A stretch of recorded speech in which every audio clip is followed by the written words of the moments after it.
The National Electrical Code, or NEC, provides guidelines for electrical installations, but it doesn't specifically dictate the precise method for attaching an auxiliary gutter to a main electrical panel. While a detailed, step-by-step procedure isn't outlined, several general principles and best practices should be followed to ensure a safe and code-compliant installation. These principles encompass mechanical securement, conductor protection, adequate space, and proper grounding. Let's examine each of these aspects in detail. Firstly, mechanical securement is crucial. The auxiliary gutter must be rigidly and securely attached to the main panel. This is typically achieved using bolts or other approved fasteners. The size and quantity of fasteners should be appropriate for the size and weight of the gutter and the anticipated mechanical stresses.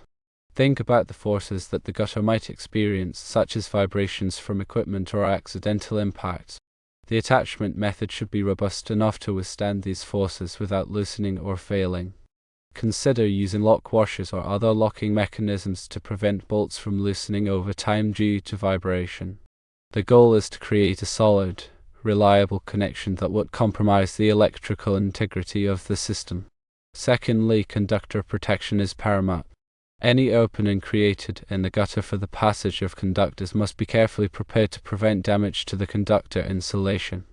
The edges of the opening should be smooth and free of burrs, sharp edges, or any other imperfections that could abrade or cut into the insulation. Use a deburring tool or file to smooth any rough edges. Install a suitable bushing or grommet around the opening to provide an additional layer of protection. These bushings are typically made of plastic or rubber and are designed to fit snugly around the edge of the opening, creating a smooth, rounded surface. If multiple conductors are passing through the same opening, ensure that the bushing is large enough to accommodate all of them without crowding or pinching. The selection of the appropriate bushing size is critical for preventing insulation damage. Furthermore, consider the material of the gutter itself. If the gutter is made of metal, it is especially important to ensure that all edges are smooth and free of sharp points. Metal edges can easily damage conductor insulation, leading to shorts or ground faults. Regularly inspect the gutter for any signs of corrosion or damage that could compromise its ability to protect the conductors. Thirdly, providing adequate space is essential. The opening in the gutter should be sized appropriately to accommodate the conduits and cables that will be routed through it. The opening should be large enough to allow the conductors to enter and exit the gutter without being bent or strained excessively. Overcrowding conductors can lead to overheating and insulation breakdown. The NEC specifies minimum bending radii for conductors, and these requirements must be adhered to when routing conductors through the gutter. Plan the layout of the conductors carefully to ensure that they can be installed without exceeding the allowable bending radius. Consider using cable trays or other support structures within the gutter to help organize and support the conductors. This can prevent them from sagging or tangling, which could also lead to insulation damage. Always follow the manufacturer's recommendations for the maximum number of conductors that can be installed in a given size of gutter. Fourthly, and perhaps most importantly, is proper grounding. The auxiliary gutter must be properly grounded to provide a path for fault current in the event of an electrical fault. This helps to protect personnel from electrical shock and minimizes the risk of fire. The grounding conductor should be sized in accordance with the NEC and should be securely connected to both the gutter and the main panel. Use approved grounding connectors and ensure that all connections are clean and tight.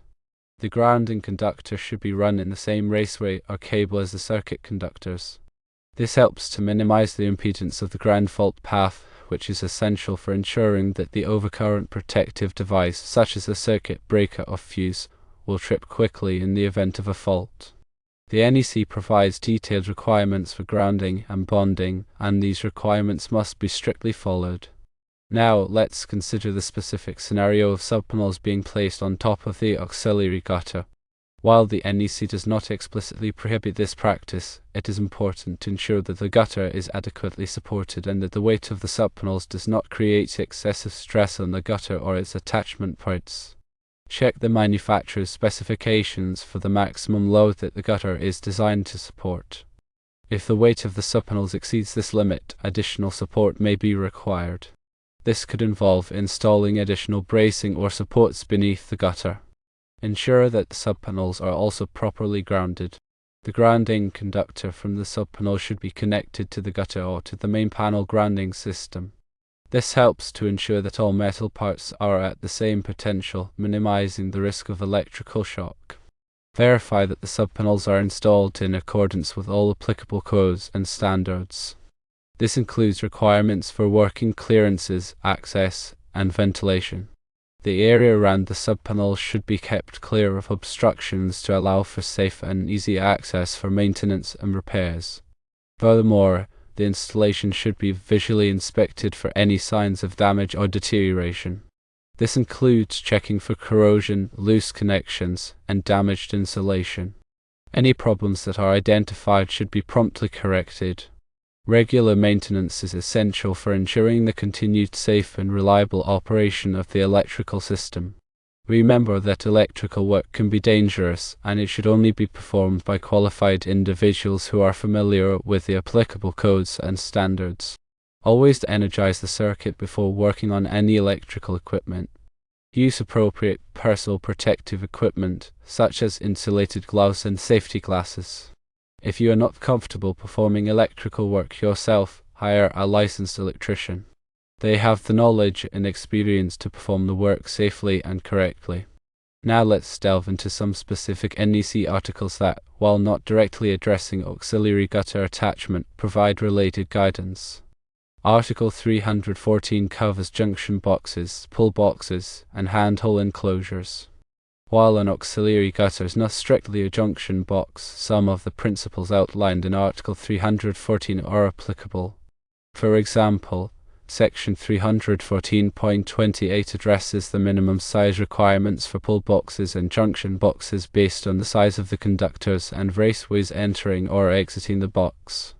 This same principle should be applied to auxiliary gutters to ensure that there is adequate space for the conductors and that they are not overcrowded. Article 312 pertains to cabinets, cutout boxes, and meter socket enclosures. This article contains requirements for the construction and installation of these types of enclosures, including requirements for grounding, bonding, and conductor protection.